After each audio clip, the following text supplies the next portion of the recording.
Okay, so this is our part 2 weathering models video. Taking this on my phone, so it's going to be a little jumpier, but we can't obviously do labs together, and sometimes the directions on these labs are confusing. So I wanted to just make a demo video showing you this lab. You can try it at home. I'd love for you to try it at home and take a video or take pictures and send them to me. That'd be super cool. Okay, so my phone does not let you do the turnaround thing mid-video, so I'm just going to turn this around and show you. We're looking at this, okay? That's terrible. All right, so in your student guide where it says Part 2, Weathering Models, it has two things it wants you to do, one for mechanical weathering, one for chemical weathering. The mechanical weathering picture, it's got this picture of cups, 2 cups put together with some salt in it. Read through these directions. I tried this and it did not work for me. You can 100% try it. But here's the point. It's mechanical weathering. So mechanical weathering is the breaking down of rock or sediment or soil through physical means. So, water running over rocks is going to be mechanical weathering and erosion actually. Weathering and erosion really kind of happen side by side. Wind, blowing across the surfaces of cliffs and mountains, sometimes smoothing them out, sometimes breaking off pieces of rock. That's mechanical weathering. Roots pushing up through cement and through rocks. That's mechanical weathering. So there's going to be another video with a PowerPoint presentation for you that has more about that. So go look for mechanical weathering in your life. So we're actually going to go get something for our chemical weathering, because that's what the bulk of this video is going to be about, chemical weathering. So the second portion of part 2 talks about chemical weathering, and we're actually going to do this. So let's go. We're going to go outside. I did try this, so I already know that it works. This is my steps down to my yard. Coming outside, it's really bright. My dog is barking because I'm going outside, and he's like weirded out by that. So when I come out here, I kind of look around for I see a little bit of weathering happening on my steps there.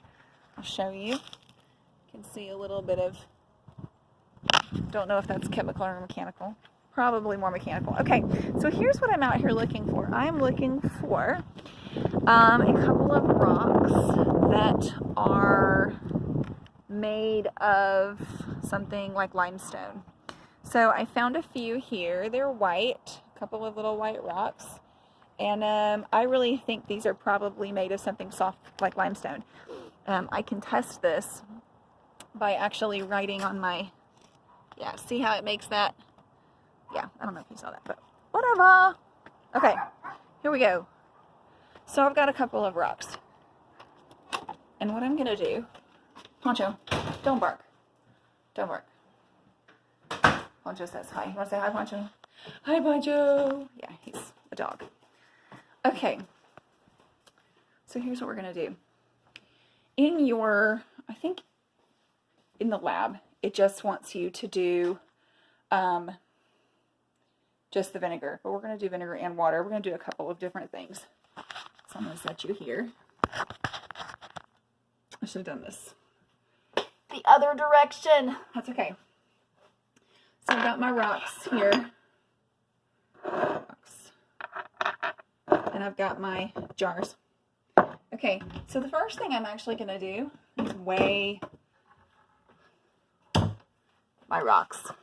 I'm going to get down here so I can see you. Okay, so my first question to you is, why should I weigh the rocks? What's the point? Why weigh them? I don't know. We'll find out. We're going to see what weighing them tells us. So I'm going to turn on my little, I can't read it that way. Okay, I'm going to weigh my first rock. I'm going to change that over to grams. This first rock weighs 4 grams. Put it in the jar.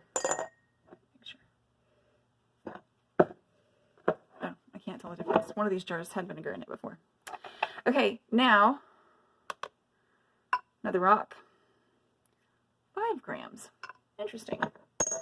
Makes me want to zero this out and try it again.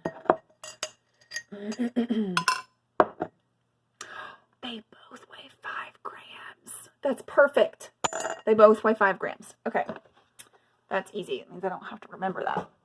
Okay, so now, in one of these jars, I'm going to put water.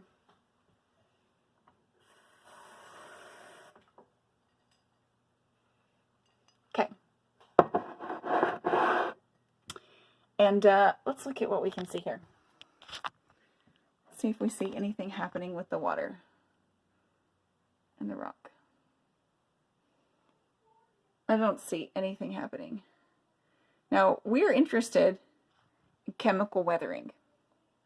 So, you should already know that in a chemical reaction, something's going to happen.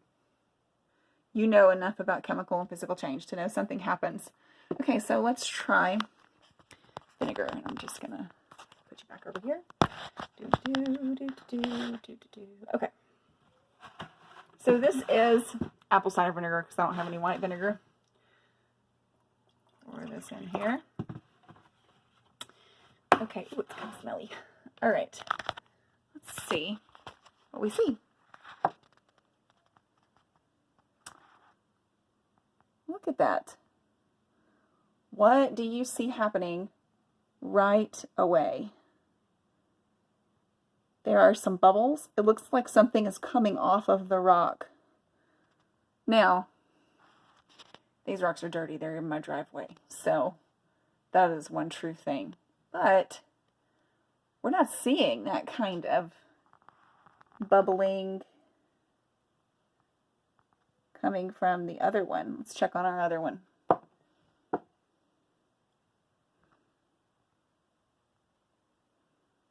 Nope, I don't see anything. Okay, so here's what we're going to do.